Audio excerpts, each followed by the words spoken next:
So my name is Thor Rollins, and I work at Nelson Labs. We're handing out some information for you about biocompatibility, and also there's a slide chart that has taken the ISO 10993 guideline, the chart in -1, and put it into a slide rule. So you don't have to go looking for the chart, trying to pull it up. You can just have that slide rule on your desk, and you can help look to determine what tests are needed.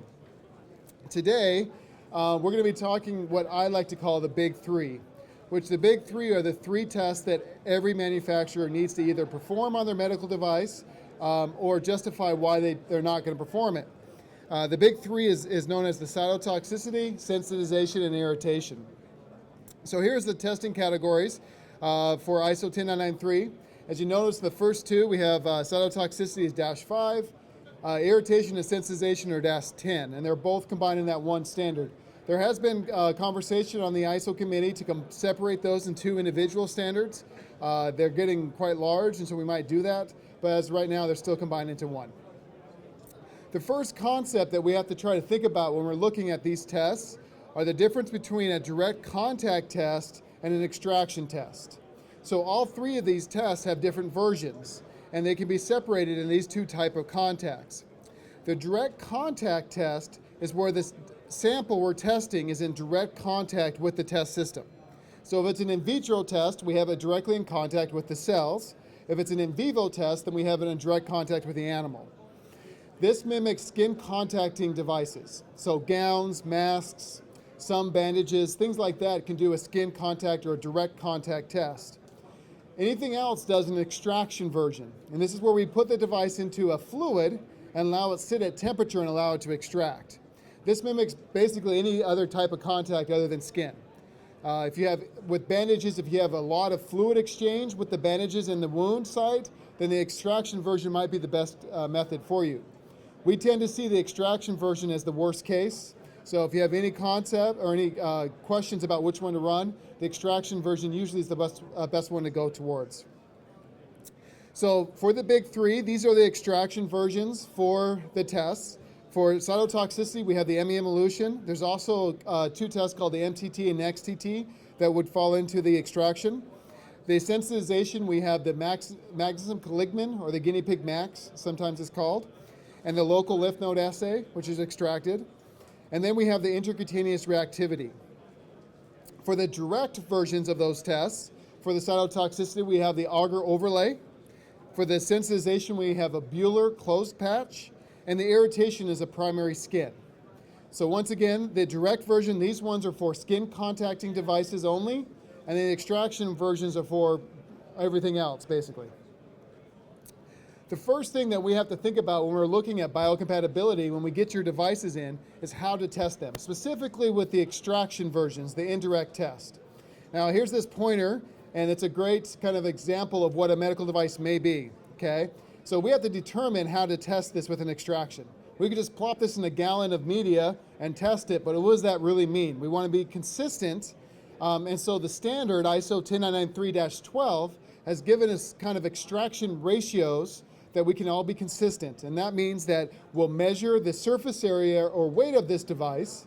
The bigger the device is, or the heavier it is, the more volume of fluid we add to it to test, okay?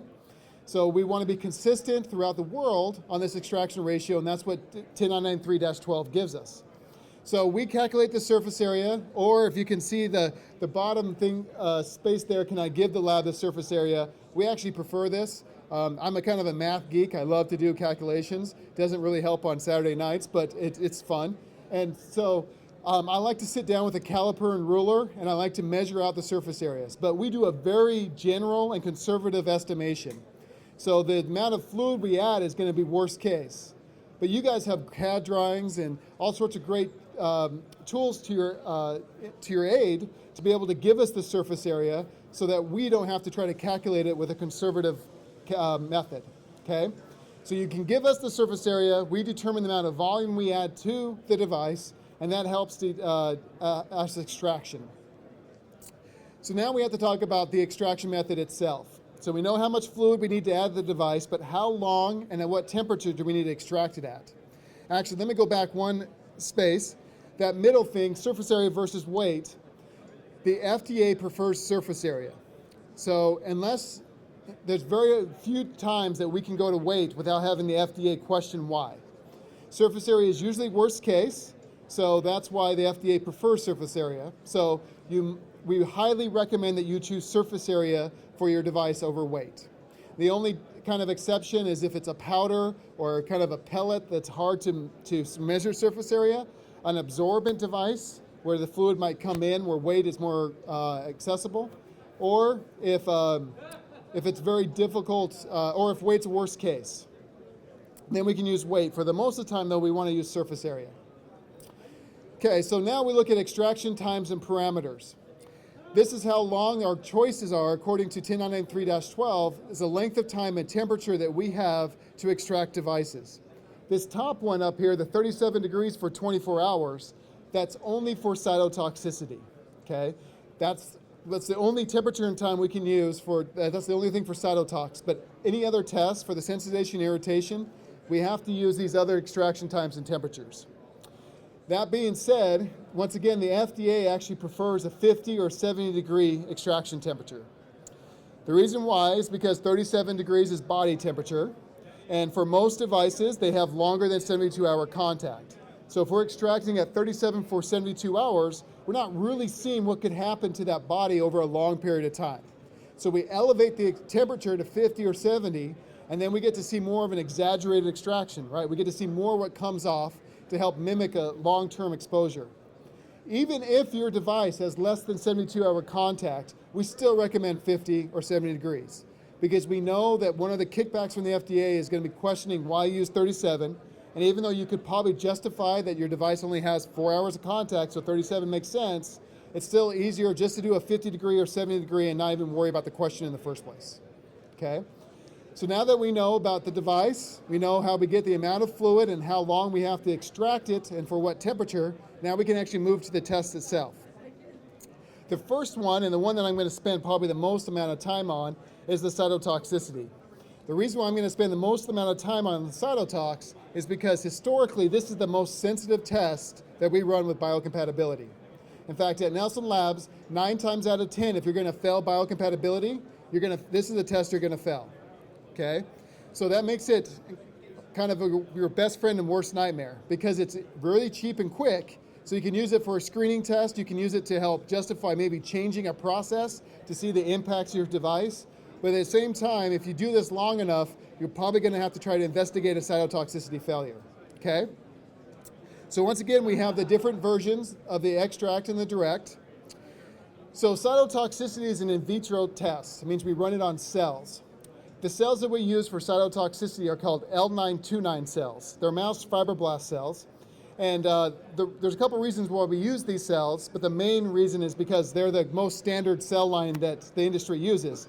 So you can compare your results to any other device on the market using the same cell line. And the FDA can have confidence in your results knowing it's from an L929 cell line that they have seen 1 million times. So we grow these cells in these flasks. They're kind of like cell farms. And they attach to the bottom of the flask, and then we break up those cells into individual cells and then put them on these wells of these plates. Then they attach on the bottom of the well, and then we can add your extraction fluid to the plates themselves. So now we have cells on the bottom of the plates, and we take your extraction fluid that we had your sample sitting in and put it on top of the cells. Now we can see what your device, or more importantly, what chemicals off your device are doing to those cells. How are they impacting them? How do they relate? Now I wanted to kind of throw this slide in at this point because I wanted to stress the kind of extraction fluids we use for these tests. The ISO 10993 recommends we use a polar and non-polar. So for those of you that aren't chemistry or took chemistry in high school, polar is water-based, non-polar is oil-based. Okay, just like oil and water won't mix, there are chemicals on devices that will come off in water that won't come off in oils, and other ones that will come off in oils that won't come off in water. And since your body's made up of both oils and water, then we have to test for both of those to look for the total compounds that could come off. So these are the examples of the non-polar. These are examples of the polar. As you can see down here, culture medium is kind of used for both a polar and non-polar for cytotoxicity. So this is the one test out of these 3 that we don't use a strict polar and non-polar extraction media. we actually use kind of a cheat, I like to say. And the reason why is because these nonpolar medias right here are cytotoxic by themselves. So if we put oil or PEG onto a cell line, it will kill them. And so if we dilute out that PEG or oil enough to make it so that it's not cytotoxic, then we're not really looking at what your device is going to do to those cells. It's really diluted. So we use culture medium only. Oops, excuse me. And in that culture medium, how we can kind of get past the nonpolar issue is we have calf serum in the nonpolar, or in the media. Calf serum is nonpolar, but we only have 5% calf serum in that media. So it's a very small amount of nonpolarity, but we still kind of have it in there. But every other test, we have to use both polar and nonpolar, the big three tests, except for the cytotox, which we can get away with just one. So I put up here for you some sample amounts for the cytotoxicity. Turnaround time, as you can see, it takes about 4 to 6 days to get results. So it's very quick, very sensitive. And then some problems we see, some usual failure mechanisms from devices for cytotoxicity. So once we have the fluid onto the cells, we then have to look at the impact that that had to the cells. And we do that on a scale from 0 to 4, okay? That scale is based on percentages. So here's the percentages. Basically, a 0 is nothing, or a 4 is more than 70%. And so it kind of goes up by percentages. This is the only test that actually has established acceptance criteria in the standards. Both USP and ISO says that 2 or less is considered passing. 3 and 4 is failing. So you can get a 1 or 2, or 0, 1 or 2 and be passing. 3 or 4 is failing. This also speaks to the sensitivity of the test, where you can have up to 50% of the cells affected in some way and still pass. That's because we know this test is really sensitive. Kind of get an idea what we look for. This is our negative control cells. So we want to see this great monolayer on the bottom of the plate. We also want to see some red stain. We use neutral red. So this means the cells are healthy. Compared to this slide, which is our positive control, which is latex. And you see a lot of empty spaces. And even what looks like cells are actually just the fibrin of the cell left behind, because latex is a fixative, which means it burns those at the bottom of the plate, okay? So we look at the amount of healthy cells, or sick cells, compared to the amount of healthy cells compared to the negative control by percentage comparison, and that gives us the score of 0, 1, 2, or 3, 0, 1, 2, 3, or 4, okay? And once again, I'm sorry I'm going very fast, but I'm trying to give you 3 tests in 25 minutes, so we're gonna chug on. The next one we're going to talk about is the sensitization test. Sensitization looks for something called delayed hypersensitivity, or type 4 hypersensitivity. The best kind of example that people are familiar with are poison ivy. Okay, so the first time you contact poison ivy, you actually didn't know you touched it. Your body doesn't have a reaction, but you have these little cells in your body that remember that toxin. And then they activate themselves in your body, so that next time you contact poison ivy, or the third time you contact it, you get the redness and swelling that everyone's familiar with, okay? So for this test, this is the longest and the most expensive of the big 3. Luckily, it doesn't fail very often. But the reason why it's long and expensive is because we have to expose these animals multiple times to your extracts in order to get a sensitization reaction. We just can't expose them and then see what happens, because they have to build up that same reaction that we see with poison ivy. So in this one, the maximization, we have 1-2 phases where we actually inject the extract of your device into the guinea pig. And then we do a challenge phase where we put a patch of fluid over the injection site to look for that reaction, okay? But for this reason, the turnaround time is a lot longer. Instead of 4 days for the cytotoxicity, we're looking at 8 to 9 weeks for a maximization test. And that's because of the length of time it takes to build up that immune reaction. It also requires 6 times the amount of samples than cytotox. And that's because we have 3 different extraction periods, each with a polar and nonpolar. Where cytotox, we don't have to use polar and nonpolar, and we only have 1. So that's why this one requires a lot of sample, a lot of time, and a lot of cost. So this is what we look for. It's a scoring scale from basically 1, 2, and 3, where we look for redness and swelling. Kind of a common reaction that you see from any allergic reaction that you have for poison ivy, or if you're allergic to nickel or something along those lines. So a 1 is when we see some redness, some swelling, but not both. A 2 is some swelling and redness together. And then a 3 is where we see a large amount of redness and swelling combined. Okay? Then the passing score is when we compare those results to the negative control animals. And if your sensitization is average 1 or greater compared to the negative control, then you're considered a sensitizer. Okay? The next test that kind of looks for sensitization is called the local lymph node assay. It was hoped to be a replacement for the maximization test. And the reason why is the turnaround time is only about 4 to 6 weeks. In fact, it's a little shorter than that now. So in this test, we use mice, and this strain of mice are sensitive to sensitizers, specifically in their lymph nodes. So if we rub your extract in the back of the neck of these mice, and if there's a sensitizer there, then it interacts with their lymph nodes and mutates them. This mutation allows them to soak up radioactive material. So after the test, we can inject a small amount of radioactive material around the lymph nodes, and a healthy lymph node would keep that radioactive material away, where a mutated lymph node would actually allow that radioactive material to come in. So what we do then is we take the lymph nodes and we measure the amount of radioactive material in the lymph nodes. The more radioactive material, the more sensitization that's happened. Okay?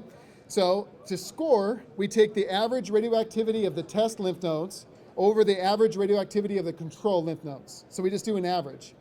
And if you have 3 times more, so if you score 3 or greater, so 3 times more radioactivity in your test lymph nodes compared to your controls, then you're considered a sensitizer. So to give you an example, the negative control uptake of 1,500 compared to a test sample that had 2,000. So when we do the average, it came out as 1.32, not greater than a 3. So therefore, this sample was not a sensitizer. Okay? So why would you ever run a maximization over a local lymph node if one takes 8 to 9 weeks and the other one takes 4 weeks? The reason why is because we're seeing less and less acceptance of the local lymph node from devices, specifically ones that contain metal. If you have any metal in your device, the FDA does not like to see the local lymph node assay. So we started seeing a trend towards more local lymph node assays at one time, and now we're seeing it going back towards the maximization. Europe, interesting enough, has actually outlawed the maximization test for their labs. They think the animal load is too high, so they've asked their labs not to perform the maximization and only perform the local lymph node assay. Doesn't mean that your regulatory agencies in Europe don't accept data for maximization, they just don't want to see their labs to do it. So, but the FDA has some data that proves otherwise, specifically with metal. Okay? So now we're going to go into the direct version of sensitization, which is that Buehler patch method. This is very similar, but instead of injecting under the skin of the guinea pigs, we actually soak, or in this case, we use your sample because we're looking at masks or gowns, and we just do repeated exposure on the skin from this material. So we put one on, we take it off, we put it on, take it off, 9 times, so 3 times a week for 3 weeks. And what we're looking for, though, is that same redness and swelling. It's just not injected under the skin this time, it's on the surface itself. Okay? So we look for redness and swelling. The grade's the same, though. 1 or greater is considered a sensitizer. Anything over or below 1 is not a sensitizer. Okay? The last test we're going to hit on today is the irritation test. Now, you'll see a lot of similarities between this sensitization and irritation because we extract in polar and non-polar, we do a subdermal injection or intradermal injection, and then we look for the same redness and swelling. The difference here is irritation does not require the buildup that the sensitization required, okay? So we don't have to have multiple exposure. It's an immediate reaction. A good example for those of you that went to buy cheaper detergent because you want to save money and you have small kids around your house, and all of a sudden they wear the clothes that you washed in those detergents and they start breaking out little red dots all over the body, or maybe you. That's a kind of an irritation response. You never had to be exposed to that before. The first time you were exposed to it, your body reacted, okay?